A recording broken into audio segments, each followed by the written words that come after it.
उज्जैन में property broker का काम करने वाले भाजपा नेता दीपक शर्मा का परिवार 30 जून से लापता है। उनकी पत्नी सीमा, बेटी पलक और बेटा रुद्र की तलाश में उन्होंने सभी रिश्तेदारों और मित्रों को फोन कर लिया है, लेकिन अभी तक कोई सुराग नहीं मिला है। दीपक की शिकायत पर पुलिस ने 1 जुलाई से ही उनकी तलाश शुरू कर दी है।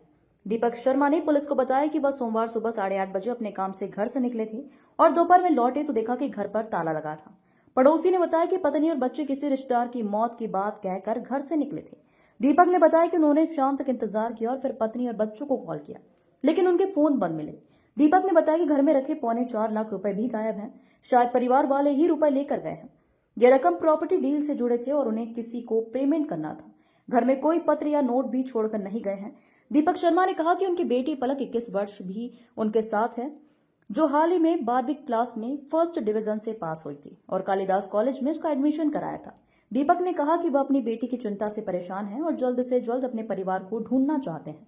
चिमनगंज पुलिस ने दीपक शर्मा की शिकायत पर तीनों की गुमशुदगी दर्ज कर जांच शुरू कर दी है। पुलिस परिवारों के सदस्यों की तलाश में जुटी हुई है और जल्द ही उन्हें ढूंढने की कोशिश कर रही है। दीपक शर्मा भाजपा के 168 नंबर सांदीपनि बूथ के अध्यक्ष हैं और उज्जैन में प्रॉपर्टी ब्रोकर का काम करते हैं। वह अपने परिवार के साथ ढांचा भवन में रहते हैं। पुलिस इस मामले में सभी पहलुओं पर जांच कर रही है और जल्द ही परिवार को ढूंढने की कोशिश कर रही है। हाँ बता दो। मेरी पत्नी 45 साल की और मेरा बेटा 14 साल का और मेरी पुत्री और जो है तीनों जो 5 दिन से लापता है। पता भी नहीं चल रहा, कोई सुराग नहीं, कोई रिश्तेदार के यहाँ नहीं है। सब दूर घूम आया। मैं छोटा सा परिवार है। मैं एक अनाथ हूँ। मैं एक अनाथ था, ना तो मेरी माँ थी ना कोई था। और अभी मेरा पिछले साल कैंसर में मेरा बड़ा बेटा 17 साल का 18 रनिंग में था और कैंसर की बीमारी से मरा, जिसका मैं इलाज करा के थक गया था। इसके बाद भी मैंने कुछ नहीं किया और शांतिपूर्वक अपना काम किया और मैंने अपना जीवन चलाया और मैंने यहाँ तक मेरी बच्ची को ग्रेजुएट किया। इस गरीबी में भी एक ब्राह्मण होकर ना तो मेरे पास कोई नौकरी है, सिर्फ दलाली का धंधा है मेरा। मैंने कभी जीवन में इतने साल हो गए कॉलोनी में रहते मैंने किसी के साथ कोई बेईमानी नहीं करी। हमेशा प्रेम से बात करी, ना मेरा किसी से कोई विवाद है, कुछ नहीं है। 5 दिन हो गए, आज 5 दिन बराबर हो गए। वैसे मेरे को कुछ तो मिले, कुछ तो पता चले। शासन की तरफ से तो मेरे को इतना हाथ भी नहीं रखा किसी ने, यूँ भी नहीं करा कि बच्चे मिल जाएगी या कोई बात भगाना खड़े रहे, बाहर खड़े रहे। आप किस पद पे हैं बीजेपी में और किन की शिकायत आपको? कि मैंने तो सारे नेताओं से भी गुहार लगाई सब जगह। तो कोई नेता दिल्ली बताता तो कोई कहाँ बताता है कि हम यहाँ हैं वहाँ हैं, और मतलब सब काम करा लेते हैं ये लोग। पार्टी वाले काम कराए, उनको ये नहीं दिखा कि 3 चुनाव जितवाए इस आदमी ने, एक तरफा जितवाए और काम भी करा। तो आज मेरे बुरे वक्त में कोई भी जनप्रतिनिधि तक नहीं खड़ा हुआ। उसको रिपोर्ट लिखाने के लिए मैंने 6 बार बोला, लेकिन वो मेरे साथ नहीं गया। जब मैंने FIR लिखा दी तब आया हो। यदि मेरे खिलाफ कोई दूसरी FIR आ जाती मेरी तो मुसीबत ही हो जाती, जबकि मैं मेरी जगह सही खड़ा हूँ।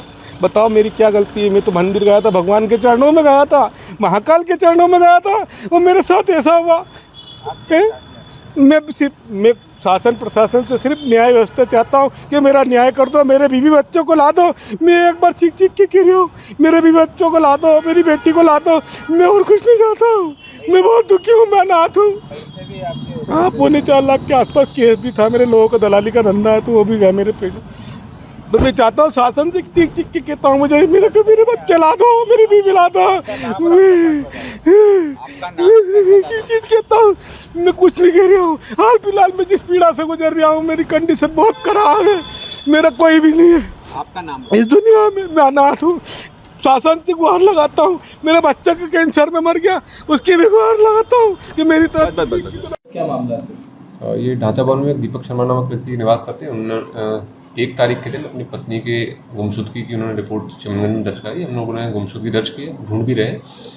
बाकी इन्वेस्टिगेशन में अभी तक ऐसे कोई साक्ष्य नहीं आए कि पैसे लेके गई है। वो आसपास मोहल्ले वालों से पूछताछ की, उनका कहना है कि पत्नी उनसे परेशान रहती थी और बच्चों को साथ में लेके कह के गई है। तो चूँकि पूरा पत्नी बालिग है, हो सकता है कहीं अपने किसी पारिवारिक रिश्ते में गई है। जब भी वो आएंगी या जब दस्तयाब होगी तो उनसे पूछताछ करके जो भी एविडेंसेस है उसके हिसाब से हम आगे विवेचना करेंगे। सर, ये कई लोगों से झगड़े भी कर चुका है, ऐसा भी मामला सामने आया, प्रकरण भी दर्ज है इनके। इनका पूर्व एक मोहल्ले वालों से मारपीट का भी साधारण मारपीट का मामला था और जो भी शोहरत इनकी ठीक नहीं है। इसमें हम लोग विवेचना कर रहे हैं। अभी तक ऐसा जो बताया जा रहा है वैसा कोई साक्ष्य नहीं आया है।